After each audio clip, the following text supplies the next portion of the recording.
Imagine driving 14 hours with a trunk full of fireworks and homemade peach cobbler, only to be told you're not welcome here by your own daughter.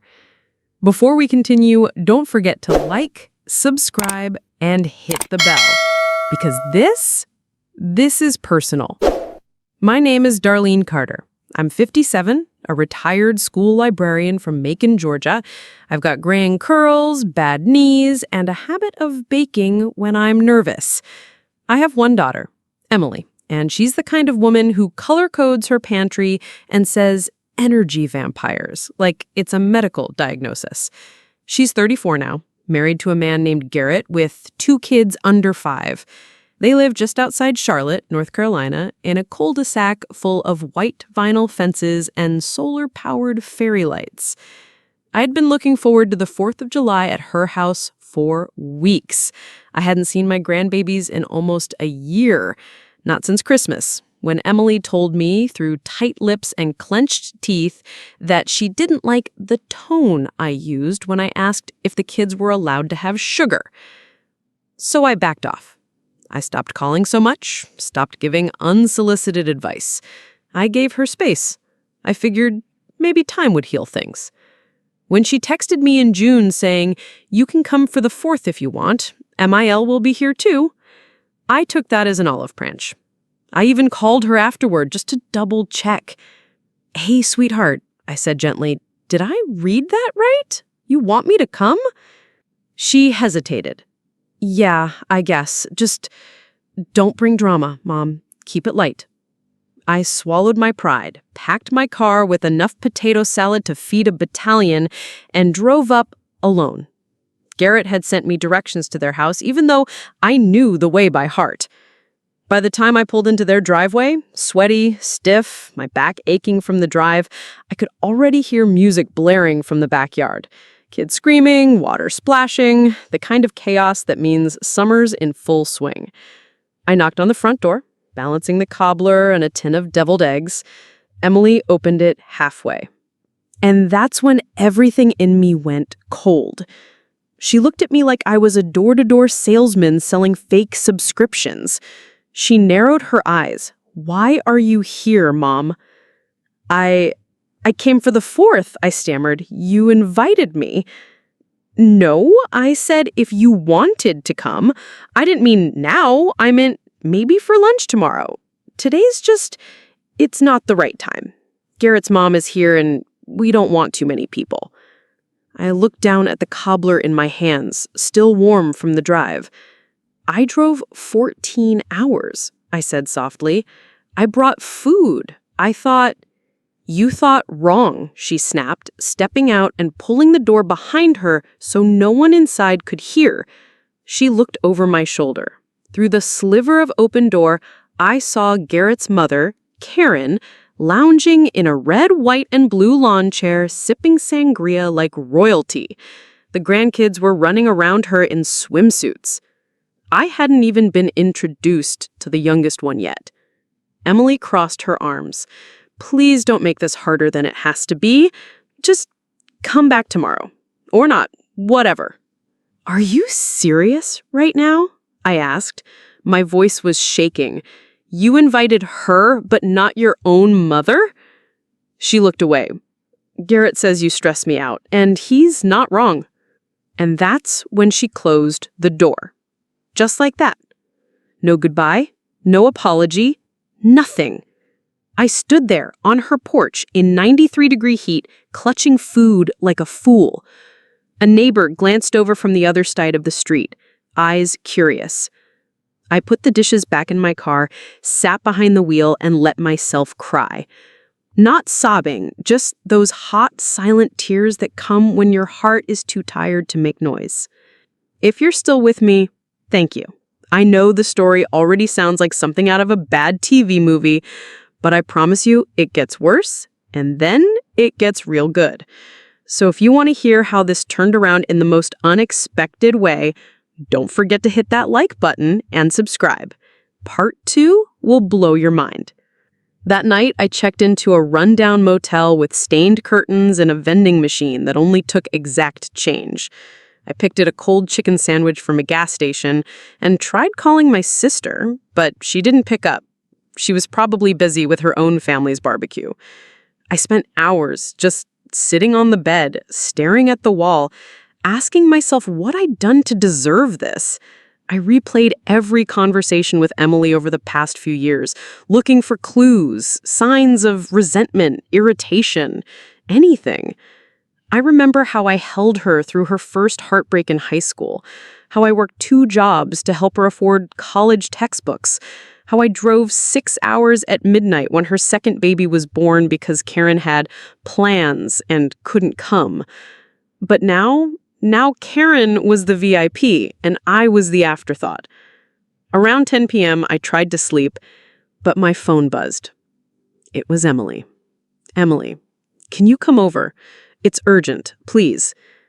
My heart jumped. For a second, I thought she might be apologizing. Maybe she realized how cruel she had been. I texted back, "Is everything okay?" Emily, "No, it's about the kids. Please just come. Don't tell anyone you're here." I didn't even bother changing out of my nightgown. I threw on a coat, grabbed my purse, and drove the 7 minutes back to her house. This time, she met me at the side door. Her face was pale, hair pulled back, no makeup. She looked scared. "Come inside," she whispered, but quietly. I stepped in, confused. The house was a mess. Empty wine glasses, confetti, wet towels everywhere. I could hear someone groaning upstairs. "Emily, what's going on?" She grabbed my arm. "It's Mom C. I think she's overdosing or something. She mixed pills and wine. Garrett's passed out drunk. I tried calling an ambulance, but... Mom, I don't know what to do."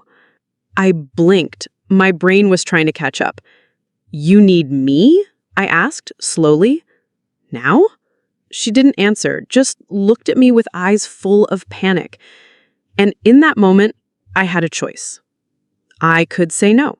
I could walk back out and leave her to deal with the consequences of the life she'd built. Or I could step up, not because she deserved it, but because her children, my grandchildren, did. I inhaled sharply. "Where is she?" I asked, squaring my shoulders.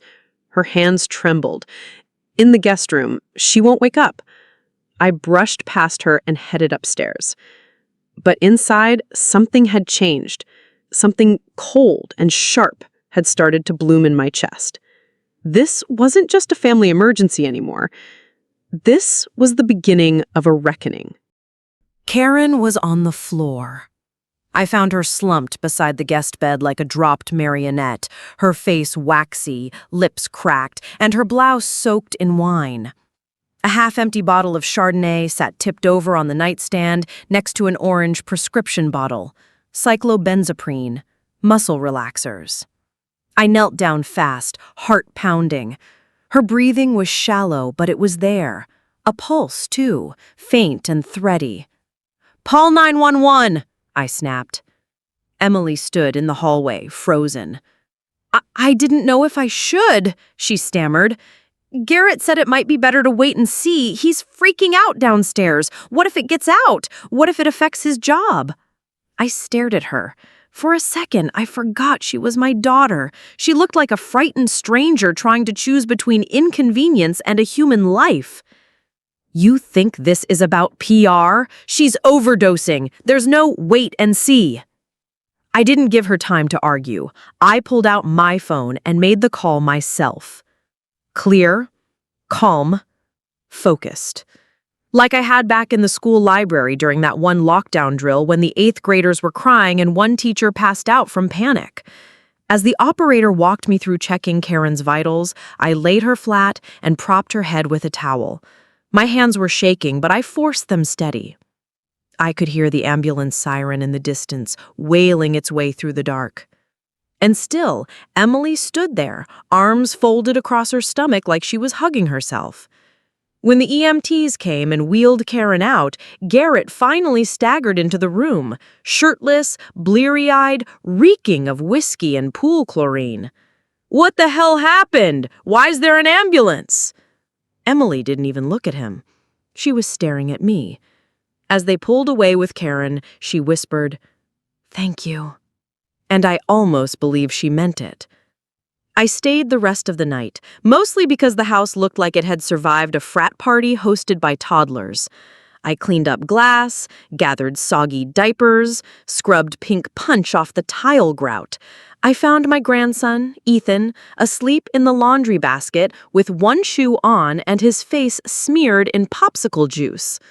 I bathed him, tucked him in, then sat in their guest room trying not to cry again. Not because I was tired or angry, but because some stubborn part of me was still hoping this might be the moment everything changed, that maybe finally Emily would see who I really was. The next morning, the house was quiet. Garrett was gone, probably to the hospital. Emily shuffled into the kitchen like a ghost. She poured herself a black coffee, stood there with her back to me, and said, "Mom, you really came through. I mean it." I wanted to believe her. She turned around and offered me a soft, tentative smile. "You know, I think the kids were happy you were here. Ethan woke up asking where you went." My chest tightened. I nodded, trying to keep it together. "Do you want me to watch them while you go to the hospital?" She looked relieved. "Would you? I mean, just for a few hours. I need to shower, maybe bring Karen some things. She'll probably be out of it, but—" I agreed. Of course I did.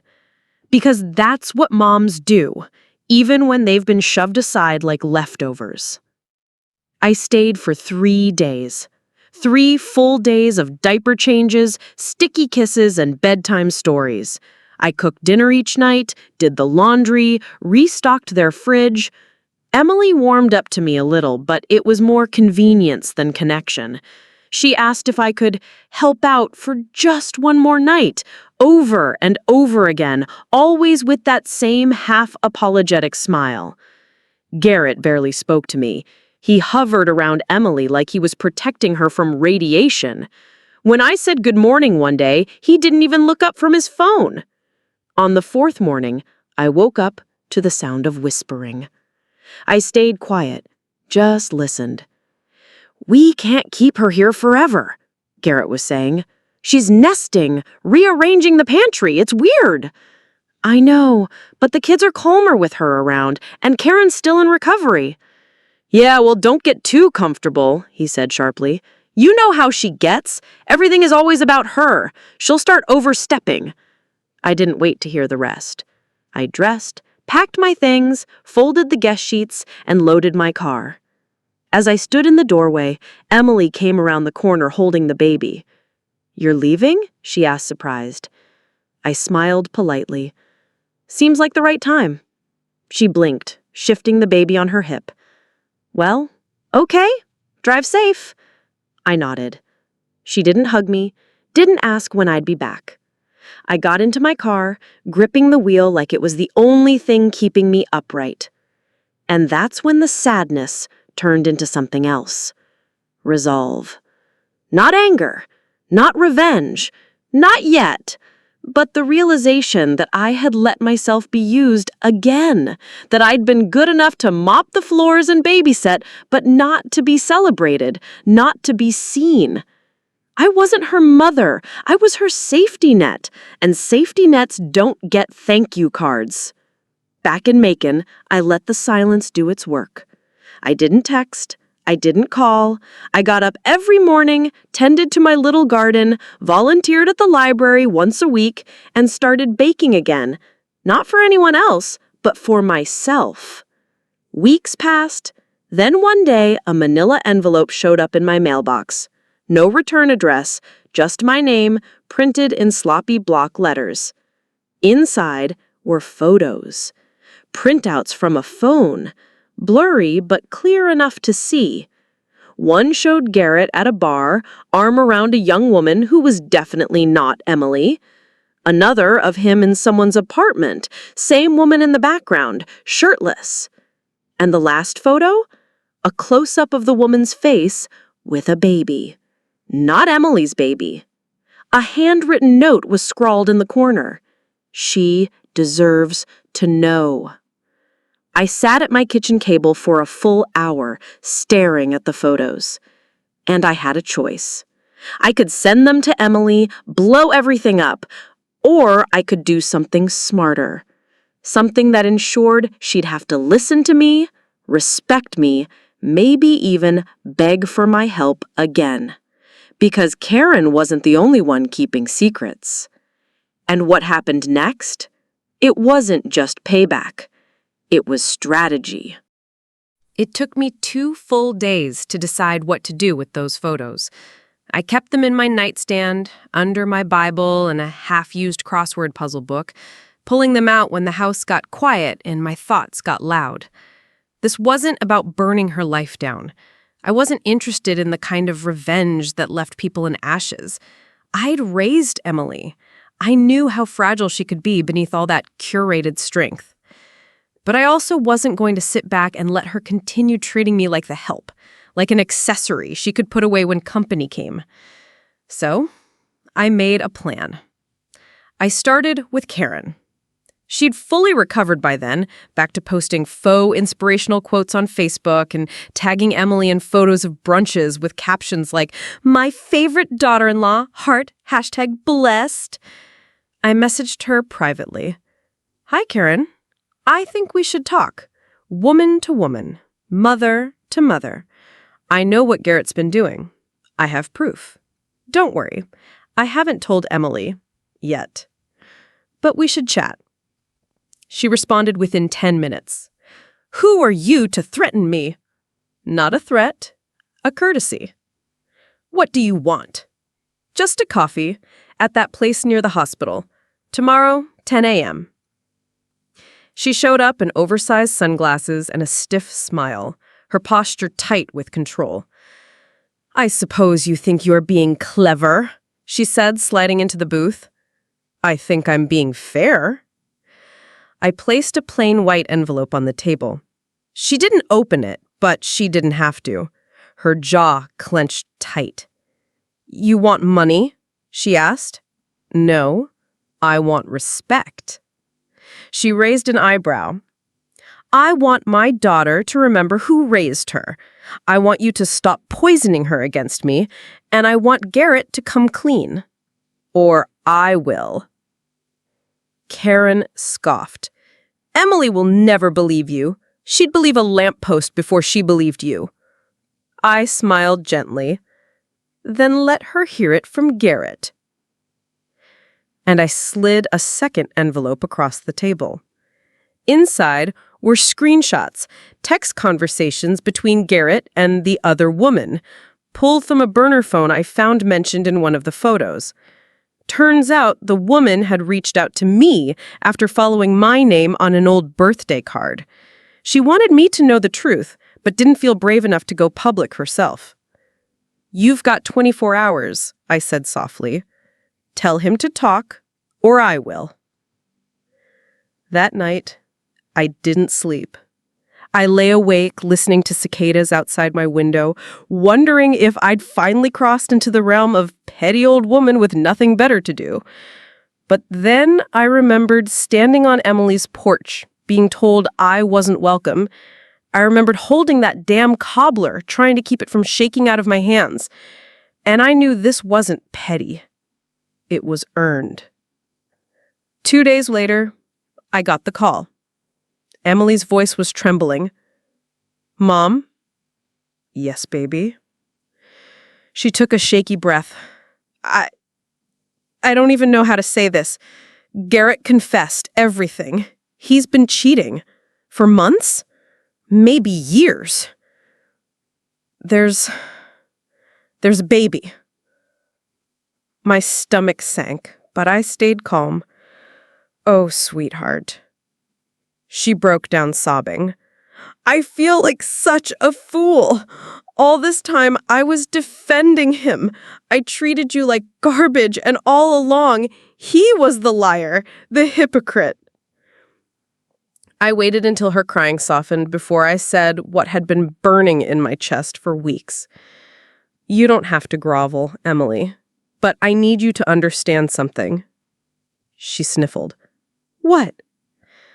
I showed up for you when no one else did. When you pushed me away, I stayed kind. When you embarrassed me, I stayed silent. But that ends today." There was a long pause. "I know," she whispered. "And I'm so sorry. Mom, can we start over?" For a moment, I couldn't answer. My throat closed up. Finally, I said, "It depends. Are you ready to let me back in as your mother, not your backup plan?" "Yes." And for the first time in a long time, I believed her. It took months, but Garrett moved out. Emily filed for divorce. Karen went quiet online. No more brunches, no more hashtags. I visited more often, not as a babysitter, but as family. Emily would call me just to talk, sometimes about nothing at all. And once, when she saw me folding laundry, she took my hands and said, "Sit down, Mom. I'll finish this." It wasn't dramatic. It wasn't some big movie moment.